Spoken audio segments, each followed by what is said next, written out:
Assalamualaikum warahmatullahi wabarakatuh. Banyak sekali pertanyaan jamaah, Ustadz kasih kami channel untuk kajian anak-anak muda.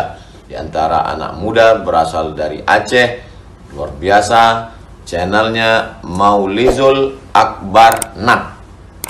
Tonton, subscribe, like, share, komen. Assalamualaikum warahmatullahi wabarakatuh.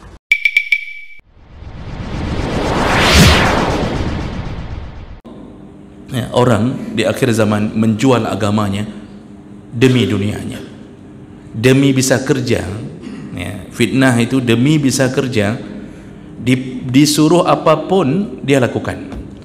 Demi kerja yang haram dia terjang, demi kerja sogok dia lakukan, demi kerja jilbab disuruh buka supaya bisa dapat kerja dengan gaji 2,5 juta. Dia jual agamanya, dia ambil dunianya.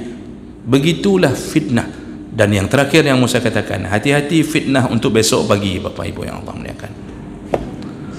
Kalau datang amplop ke rumah Bapak Ibu, itu fitnah menjelang kiamat. Dan dia bisa masuk ke dalam dua indikasi, Pak. Kalau bukan sogok, maka masuk ke dalam kategori dosa memilih pemimpin. Kalau bukan masuk ke sogok, maka dia masuk ke dalam kategori dosa. Kalau terima amplop ni ceritanya ni, masuk kategori dosa memilih pemimpin sesuai dengan amplop. Kalau sogok itu sebenarnya dia tak layak untuk kita pilih, tapi karena disogoknya kita, maka kita pilih. Itu sogok. Jadi ibtalul haq wa ihqaqul batil, itu definisi sogok. Membenarkan yang batil, membatalkan yang benar. Sebenarnya dia tak layak, cuma karena kita sudah disogok, begitu buka amplop 500.000, yang tak layak pun kita pilih karena disogok. Itu namanya sogok. Dan orang sogok itu finnar, dalam neraka. Jadi Nabi kalau bicara masalah sogok itu tidak bicara dosa, langsung bicara neraka. Hati-hati. Kalau masalah sogok menyogok, Nabi tidak bicara tentang dosanya sama seperti tidak, langsung finnar, dalam neraka. Yang pernah menyogok untuk mendapatkan pekerjaan, hati-hati, segera taubat. Oh, kita memang itu yang kita pilih, memang itu rencana kita pilih. Kita lihat agamanya lebih bagus, segala macam akhlak, memang itu yang kita pilih. Dapat amplop tetap haram terima. Itu bukan hadiah, karena berhubungan dengan keinginan seseorang, tetap haram. Di mana dosanya? Tak masuk dosa sogok. Ingat hadis Nabi SAW. Ada 3 orang, kata Rasulullah, di hari kiamat, la yukallimuhumullah, Allah tidak mau bicara.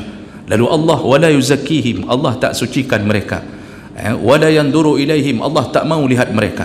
Walahum azabun alim, yang keempat, Allah siapkan azab yang pedih. Siapa salah satunya dari 3 golongan yang Allah tak mau bicara, tak mau lihat, tak mau disucikan? Salah satunya adalah siapa yang memilih pemimpin karena diiming-imingi sesuatu, kalau tak diberi maka dia tak pilih. Makanya ni juga hati-hati tim ses yang membabi buta. Karena diiming-imingi kamu, kalau gabung sama saya, insyaAllah kepala dinas kamu dapat. Kamu kalau perjuangkan saya, paling kurang nanti waktu ganti kecil, pokoknya kamu kecilnya. Ini tim ses yang diiming-imingi. Dia tahu ni kerusakan moral, tapi dia tetap lakukan. Ini kelompok-kelompok orang yang tidak akan dibantu, tidak dilindungi, tidak ditolong Allah di hari kiamat. Dibiarkan di bawah terik matahari yang sejengkal di atas kepala, lalu masuklah neraka dengan azab yang pedih. Kenapa? Hancurnya sebuah peradaban gara-gara kita menerima amplop yang 300.000. Berit bangai pun. Oleh karena itu haram terima, jangan terima. Kalau pilihlah yang baik. Di antara yang baik, pilihlah yang terbaik. Jadi ini fitnah-fitnah yang terjadi di atas kita. Mudah-mudahan Allah melindungi kita semuanya.